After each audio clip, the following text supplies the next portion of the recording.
Have you ever wondered why so many evangelicals passionately defend Israel on one hand, yet quietly whisper about its end on the other?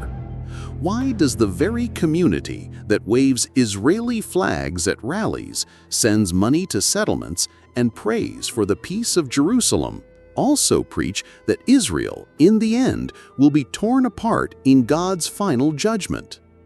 This is the evangelical secret about Israel's future, a story not shouted from pulpits but hidden in the fine print of prophecy charts and late-night Bible studies. To understand this, we need to grasp the deep emotional tie evangelicals feel toward Israel. For many, Israel is not just another nation, it is the stage upon which God's final act will unfold. Jerusalem is not only a city, it is destiny. Ask any evangelical about prophecy, and you'll hear about the return of Jesus, the rebuilding of the Third Temple, and the final showdown between good and evil. And all of it, they believe, begins and ends in Israel. But here's the twist.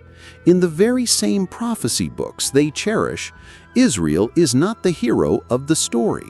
It becomes a place of war, betrayal, and destruction before the Messiah returns. Evangelicals are obsessed with prophecy, especially the books of Daniel, Ezekiel, Zechariah, and Revelation. From these texts, they craft a blueprint. The regathering of Jews to Israel, already fulfilled, they say, in 1948 and beyond. The rebuilding of a third temple in Jerusalem, a dream many evangelicals pray for, even if Jewish leaders themselves hesitate. The rise of the Antichrist in Israel, a shocking twist since they believe a global deceiver will rule from Jerusalem itself. The tribulation, a time of chaos and persecution. Israel becomes the epicenter of global suffering. The final return of Jesus to Jerusalem. Not Rome, not New York, not Mecca, but Jerusalem.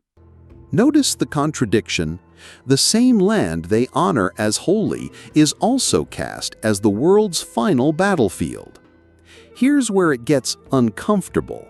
Many evangelical preachers do not say this outright in political speeches, but their theology insists Israel, as a modern state, cannot survive the end of days unchanged.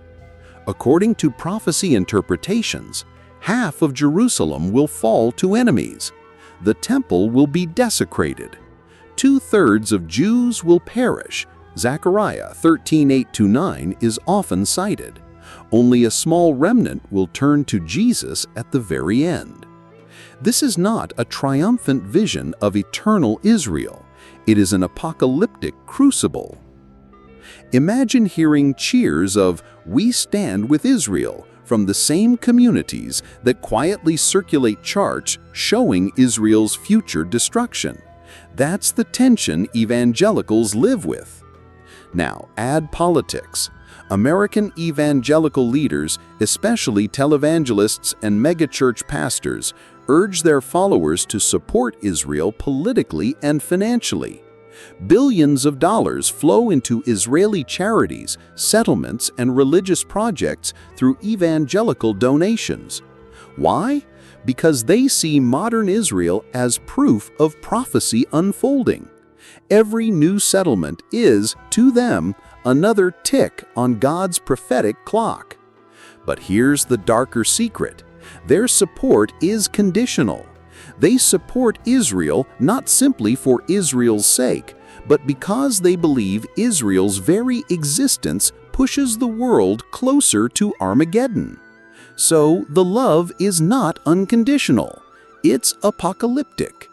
And here lies a theological paradox. Evangelicals love the Old Testament promises to Israel, Abraham's covenant, David's throne, the prophecies of regathering. But when they turn to the New Testament, especially Paul and Revelation, they see warnings of judgment, wrath, and fire. This creates a tension. Did God promise Israel eternal blessing or eternal testing? Did he abandon Israel for the church, or does he still have a plan for them? Evangelicals dance between both answers. They preach that Israel matters, but also that Israel must fall before Christ reigns. Listen to their own words.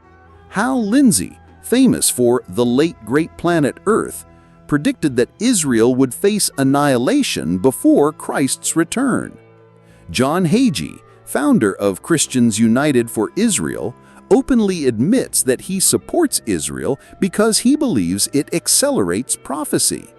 Countless prophecy teachers warn that Israel's future is sealed, not in endless peace, but in Armageddon.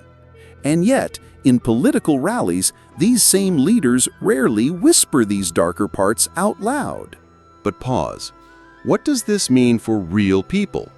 For Jewish families living in Tel Aviv or Jerusalem, does evangelical prophecy see them as partners or pawns in a cosmic drama?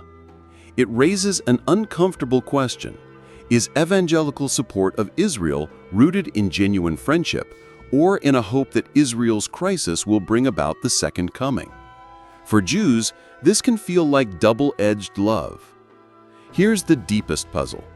If God abandoned Israel for the church, why does Jesus return to Jerusalem, Acts 1, 6-11? If Israel is doomed, why does Revelation 21 picture the New Jerusalem with 12 gates named after the 12 tribes of Israel, not the church alone? If Israel has no future, why does Paul in Romans 11 say all Israel will be saved? Evangelicals rarely answer these contradictions head-on. Instead, they walk the tightrope, supporting Israel passionately while predicting its destruction. So here's the secret stripped bare. Evangelical prophecy does not envision Israel as an eternal nation-state. It envisions Israel as a stage, sacred, yes, but temporary, a place where wars, betrayal, and blood will pave the way for Christ's throne. That is why evangelicals both cheer for Israel and quietly anticipate its collapse. And whether you agree or disagree, you cannot deny this belief shapes politics, religion, and the very way millions of Christians see the Middle East. So the next time you hear a preacher declare, "We stand with Israel," remember, behind those words lies a prophecy of fire. And maybe the real question is not whether prophecy is right or wrong, but whether we as humans can see beyond ancient charts and ask, what does peace look like in the here and now? Because if prophecy is destiny, then Israel's future is sealed in apocalypse. But if people have agency, maybe a different ending is possible. Thanks for watching.